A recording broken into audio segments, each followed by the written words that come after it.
बिस्मिल्लाहिर्रहमानिर्रहीम। अस्सलाम वालेकुम दोस्तों, मैं हूं दिल शौकत और आप देख रहे हैं कुक विद अदील। दोस्तों उम्मीद करता हूं आप और आपकी फैमिली खैरियत से होंगे। अल्लाह आपको हमेशा खुश रखे, आबाद रखे।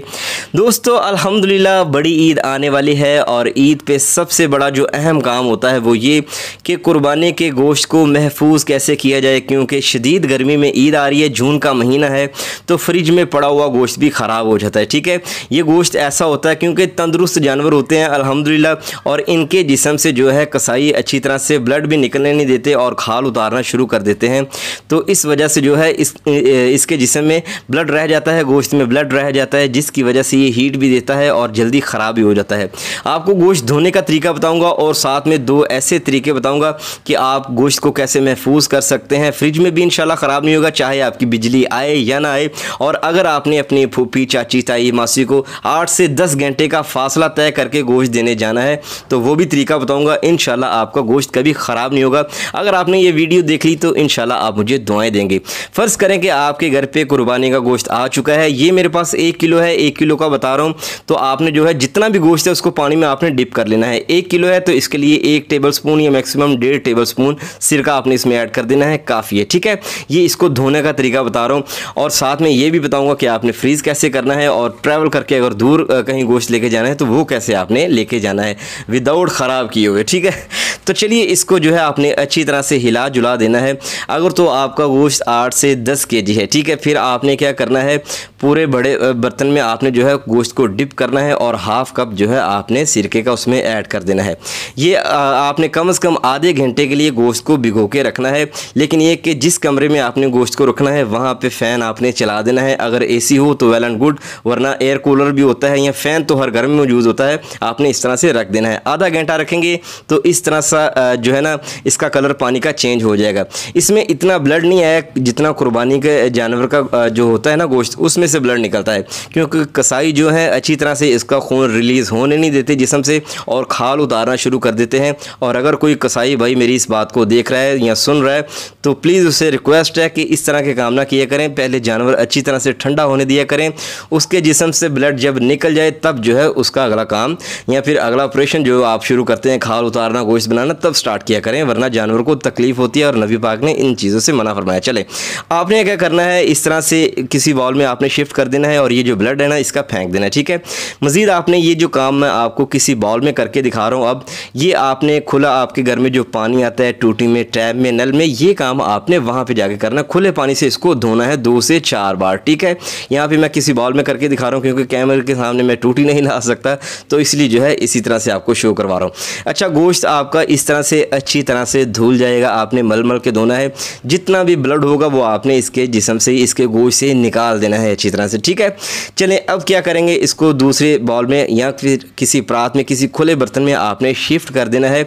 और अब यहाँ पे क्या करना है, इसको निकाल देने के बाद आप देखेंगे पीछे कि अभी भी इसमें ब्लड मौजूद है। ठीक है, ये जो कुर्बानी का गोश्त होगा उसमें ये ब्लड ज़्यादा आएगा, आपको ज़्यादा बार धोना पड़ेगा। ठीक है, 2 तरीके बताने जा रहा हूँ, कौन से हैं ध्यान से आपने देखना है। पहले जो है आपने इस गोश्त को 1 केजी गोश्त है तो आधा किलो मैं एक साइड पे कर दूंगा और आधा किलो मैं दूसरी साइड पे कर दूंगा। ठीक है, तो ये देखें इस तरह का डीप बर्तन होना चाहिए और आपके पास जाली या कोई टोकरी हाइट वाली होनी चाहिए जिसके नीचे इस तरह से पाँव बने हों। ठीक है, कि ये जो है डायरेक्टली नीचे पैंदे को टच ना करे। पानी हमने जो है इसका ड्रेन करना है गोश्त का, तो कोई ऊंचे वाला बर्तन या जिस तरह से स्ट्रेनर होते हैं ना जाली वाले, ठीक है, हाइट वाले, वो वाले आपने ले लेने हैं। ठीक है, तो ये आधा किलो गोश्त मैं आपको पहला तरीका बताने जा रहा हूँ। ये आधा किलो गोश्त हमने लेना है और इसमें हमने ऐड करके आधा घंटे के लिए रख देना है। ऊपर आपने फ़ैन चला देना है, पंखे को आपने चला के रखना है, गर्मियाँ हैं इस चीज़ का आपने ख्याल रखना है। चले, ये देखें ये मैंने जस्ट 15 मिनट के लिए रखा है और कितना ब्लड और साथ में जो है पानी नीचे निकल के आया है। अभी गोश्त के ऊपर आपको शाइनिंग नज़र आ रही होगी क्योंकि इसमें अभी फ़िलहाल पानी मौजूद है। आपने कम से कम आधा पौना घंटा इस गोश्त को लाजमी रखना है, ये भी ड्राई हो जाएगा। ये जस्ट आपको समझाने के लिए स्टेप दिखा रहा हूँ क्योंकि मैंने वीडियो को कवर भी करना है तो इसलिए जल्दी जल्दी ये काम हम कर रहे हैं। ठीक है, लेकिन आपने पूरा टाइम ही इसको देना है। ये वाले शॉप पर आपको जो है दूध दही वाली दुकान से ईजिली मिल जाएंगे। अगर आपको ज़्यादा तादाद में या मिकदार में चाहिए तो फिर आपने जो है शॉपर जहाँ से मिलते हैं ना उस दुकान से इसको बाय करना है। ठीक है, ये फ्लैट से ऊपर से सीधे से होते हैं, जिस तरह से आम शॉपर हमारे घरों में होते हैं ये वो वाले नहीं होते, दूध दही वाले होते हैं। और आपको पता चल गया होगा कि मैं किस चॉपर की बात कर रहा हूँ, ठीक है। इसमें जो है हमने ये जो आधा घंटा रखा था, पौना घंटा रखा था फ़ैन के नीचे धोने के बाद गोश्त, इसको अच्छी तरह से जब इसका पानी निकल जाए, ब्लड निकल जाए, तब आपने जो है इस चॉपर में ऐड कर देना है। अच्छा, इस चॉपर में ऐड करने के बाद, ये चॉपर में ऐड करने के बाद लोग क्या करते हैं, इसको इस तरह गिरा लगा देते हैं, ठीक है, और इस तरह से रख देते हैं। ये तरीका बहुत ही गलत है। इससे तो एक आपके फ्रीज़र में जगह बहुत रुकेगी, और दूसरा ये कि जगह ज़्यादा रुकेगा तो साथ में गोश्त भी कम आएगा, ठीक है, और इसकी तरतीब भी नहीं बनेगी, आपको पता भी नहीं चलेगा कौन सा कट्टे का, बच्चे का, बकरे का, छतरे का या दुब्बे का कौन सा, ठीक है। तो अलग अलग डिशेज़ चस्का लगाना है भाई, तो ये काम आपको थोड़ा सा करना पड़ेगा, थोड़ी सी मेहनत है। तो इंशाल्लाह आपको मज़ा भी आएगा ये काम करने में, और आपको आसानी होगी फ्रीज़ करने में भी, और आपका गोश्त ख़राब भी नहीं होगा, ठीक है। इस तरह से आपने इसको चिपटा सा कर लेना है, फ्लैट सा कर लेना है, ठीक है। इस तरह से करके आपने इसको यहाँ से फोल्ड कर देना है। एयर आपने जो है गोश्त के अंदर से अच्छी तरह से निकाल देनी है, ठीक है। इसको इस तरह से रखेंगे। और अब आपने फ्रीज़ किस तरह से करना है, इनके अंबार किस तरह से लगाने हैं, ये भी आगे चल के इंशाल्लाह आपको बताऊंगा।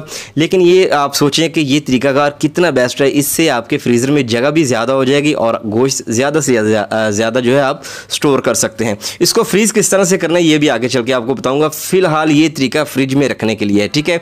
अब आते हैं जी, अब आपने अगर 8 से 10 घंटे का सफ़र तय करके जाना है तो आपने किस तरह से गोश्त लेके जाना है कि उनका गोश्त ख़राब ना हो, उनकी अमानत जो है उन तक सही सलामत पहुंच जानी चाहिए।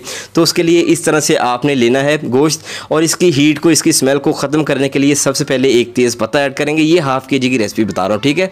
8 से 10 किलो होगा या ज़्यादा होगा 2-3 किलो, तो उसकी रेसिपी इसी हिसाब से आपने ज़्यादा कर लेनी है, ठीक है। 1 टेबलस्पून चॉप किया हुआ यहाँ पर मैंने ऐड कर देना है लहसुन। इसको ऐड कर देंगे तो फ्लेम आपने नीचे बिल्कुल हाई कर देना है, ठीक है। और हाई फ्लेम पर आपने जो है स्पैचुला की मदद से इसको उलट पलट करते जाना है, और इसमें से जितना भी पानी या ब्लड निकलेगा वो यहाँ पे ड्राई होता जाएगा, और आपने ड्राई करना है। और इसको तब तक आपने रोस्ट करते जाना है जब तक इसका आखिरी कतरा जो है इससे निकल ना जाए। अब यहाँ पे अक्सर दोस्त सोचेंगे कि यहाँ से अगर इसका ब्लड वगैरह निकल जाएगा जितना हमें चाहिए, इसकी ग़िज़ाइयत ख़त्म हो जाएगी, इसका पानी हमें जो चाहिए इसकी ग़िज़ाइयत ख़त्म हो जाएगी, तो कुछ भी नहीं होगा। मैं आपको गारंटी देता हूँ, ठीक है, क्योंकि इस गोश्त को पका के मैंने चेक किया हुआ है, खाया हुआ है, गारंटी से ये मैं बात जो है इसको मैंने मेक श्योर किया है कि इसके टेस्ट पर कोई असर नहीं पड़ेगा, ठीक है। और जिनको देने जाएंगे ना वो आपका गोश्त कबूल कर लेंगे, बेफिक्र हो जाए, गोश्त को कोई भी ना नहीं करेगा, ठीक है। अच्छा, अब ये देखें जी, पानी इसका अच्छी तरह से ड्राई हो चुका है। जब ये पानी इसका ड्राई हो जाए तब आपको पैंदा कुछ इस तरह से दिखना स्टार्ट हो जाएगा कि जिस तरह से थोड़ा सा मैला सा होता है ना, क्योंकि इस पे ब्लड या पानी वगैरह लगेगा, तो ये पैंदा आपको इस तरह से दिखाई देना स्टार्ट होगा, और इसमें से बिल्कुल ही ब्लड या पानी निकलना बंद हो जाएगा जो इसमें मौजूद होगा, ठीक है। अगर ये ब्लड या पानी इसमें रह जाएगा तो फिर डेफिनेटली आपका गोश्त ख़राब होगा। इसको आपने अच्छी तरह से ड्राई कर लेना है। ये जो पीछे रह गए हैं ना लहसन, ये भी उन्हीं का हिस्सा है जिनको आपने गोश्त देना है, तो इसके बीच में आपने अच्छी तरह से ऐड कर देना, ठीक है। चलें, इस तरह से दूसरा शॉपिंग बैग लेंगे, या जिसमें दूध दही डाला जाता है वो वाला आपने शॉपर लेना है, इसमें ऐड कर देंगे। और बाद में जो है आपने इसी तरह से इसको चिपटा करना है और आगे से इसको तय कर देनी है।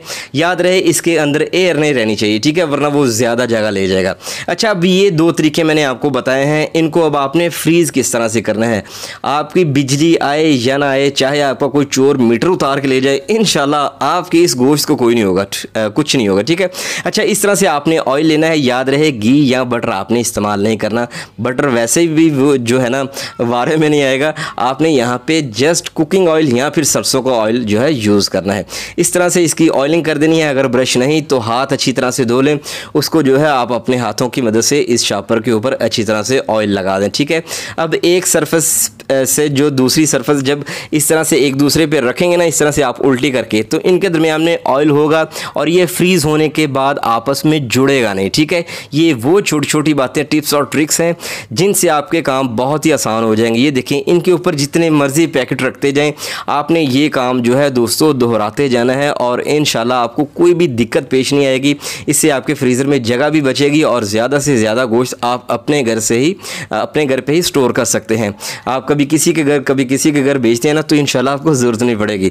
चलें, तीसरा बैग आपने जो है अगर ऊपर रखना है तो उसके लिए ज़ाहिर है आपको फिर से जो है ना इस तरह से ऑयलिंग करनी पड़ेगी, ठीक है। तो इस तरह से आपने जो है एक दूसरे के ऊपर पैकेट रखते जाना है, इंशाल्लाह आपको किसी किस्म की दिक्कत पेश नहीं आएगी। तो आप जो है इसके ऊपर नाम लिख लें, आप ज़ुबैदा के घर से या फिर फलाने के घर से, ढमकाने के घर से बकरे का गोश्त 2 किलो आया है, पुलाव के लिए रखना है, जिसके लिए मर्ज़ी रखें, खाएं पिएं और करें इंजॉय। दोस्तों अगर आपको लगता है कि अदील शौकत की इस रेसिपी ने आपके लिए बहुत ही आसानी पैदा की है तो प्लीज़ इस चैनल को लाइक भी कीजिएगा, शेयर भी कीजिएगा इस वीडियो को अपने फ्रेंड्स और फैमिली के साथ, ताकि सबका गोश्त बच जाए। किसी का भला करेंगे तो आपका ऑटोमेटिकली होगा, ठीक है। दोस्तों अगर आपको लगता है कि आपके इस भाई ने आपके लिए कुछ अच्छा किया है, अच्छा बताया है, अच्छा सिखाया है तो प्लीज़ दुआ में याद रखिएगा। मुझे लाज़मी बताइएगा कि पाकिस्तान के किस शहर या फिर दुनिया के किस कोने से देख रहे हैं। दुआ में याद रखिएगा। दीजिए इजाज़त। अल्लाह।